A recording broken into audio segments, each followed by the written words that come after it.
Pada tahun 1906, The British Society for Psychical Research Inggris menerima sepucuk surat dari W.G. Grothendieck, seorang ilmuwan terkenal. Dalam surat itu, W.G. Grothendieck mengatakan pada suatu malam 3 tahun lalu, ia pernah mengalami kejadian yang tidak dapat dijelaskan. Malam itu ketika hendak tidur, ia melihat sebuah batu seukuran telapak tangan menembus dari luar dan masuk ke dalam rumah. Batu itu jatuh ke lantai dengan gerakan lambat yang tidak normal. Saat itu dia bermaksud menangkap batu itu, tapi begitu dia mendekat, batu itu seketika pindah ke tempat lain. Pada saat batu itu jatuh ke lantai, terdengar suara keras yang tidak biasa. Menurut W.G. Grothendieck, hampir tidak mungkin menghasilkan suara tabrakan sekeras itu dengan kecepatan seperti saat itu, apalagi saat dia mengambil batu itu masih dalam keadaan panas. Menurut penulis buku David Wilcock, batu dapat menembus tembok karena batu tersebut telah mengalami dematerialisasi pada saat menembus tembok, sehingga dapat menembus tembok dan masuk ke dalam rumah. Dematerialisasi adalah proses mengubah materi menjadi imateri atau abstrak.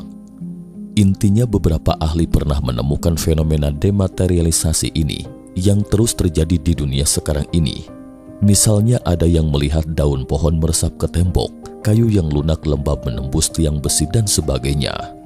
Yang terpenting, berdasarkan penelitian beberapa ahli, fenomena ini terkait erat dengan gravitasi, dan bahkan ada yang menelitinya lebih lanjut bidang ini, hingga akhirnya ditemukan pesawat anti-gravitasi. Dan yang mencengangkan adalah ketika mereka mengoperasikan mesin ini, mereka menemukan cara menembus ruang dan waktu.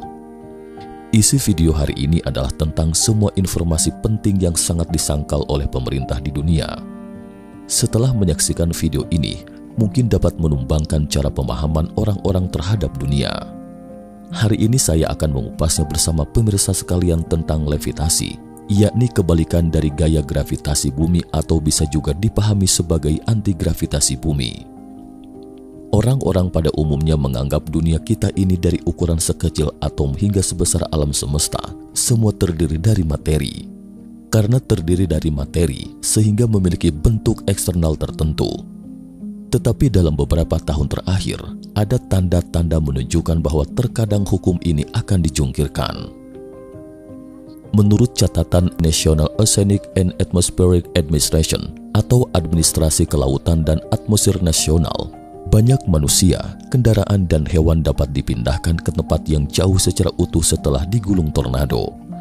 Pada tahun 1956, sebuah mobil di Michigan tetap utuh tanpa tergores sedikit pun setelah digulung tornado.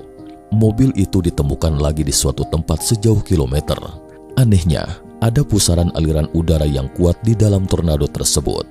Secara teori, meskipun mobil tidak hancur sekalipun, paling tidak juga akan tergores tak karuan.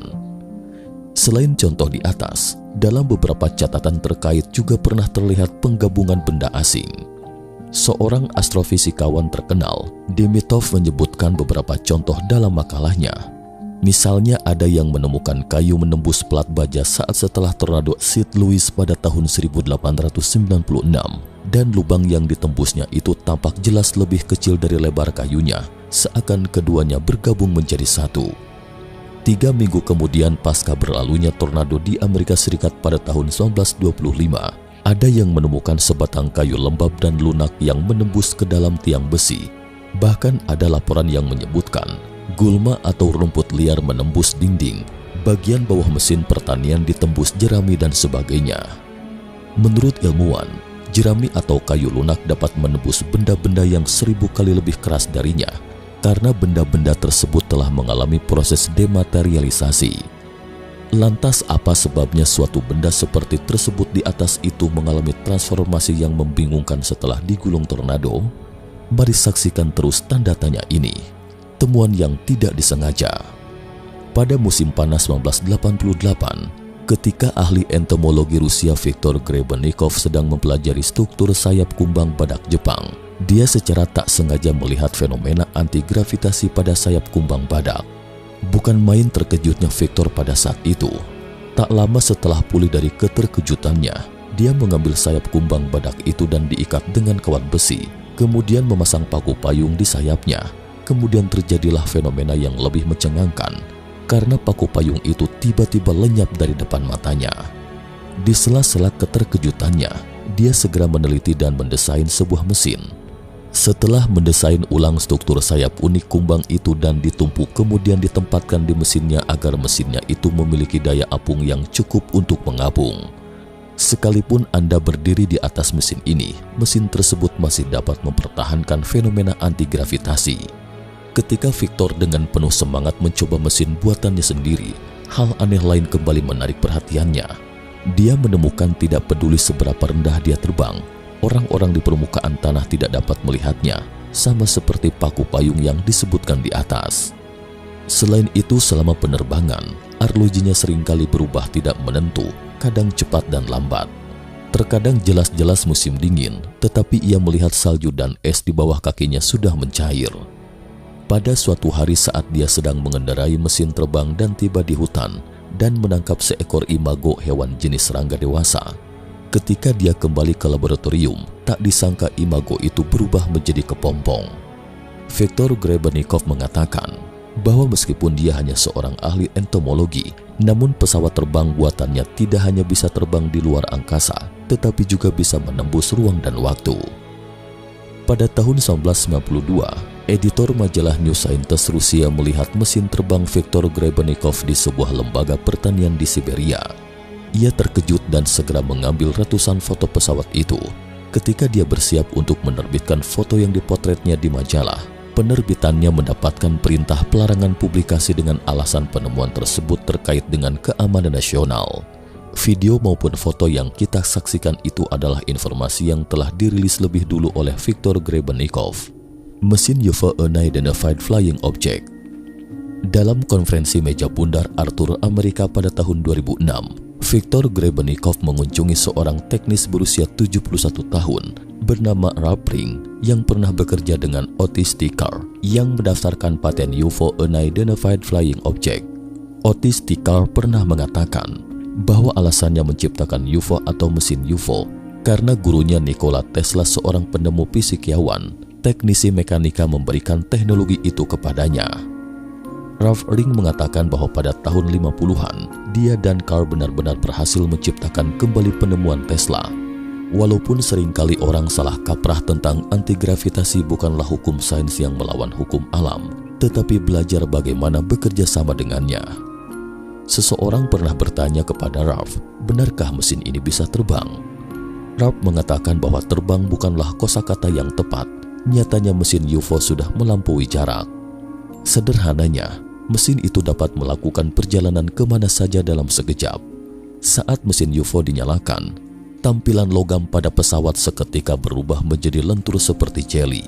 Selain itu, mesin manusia sekarang semua dikendalikan oleh manusia, tetapi di mesin pesawat UFO tidak ada panel kontrol.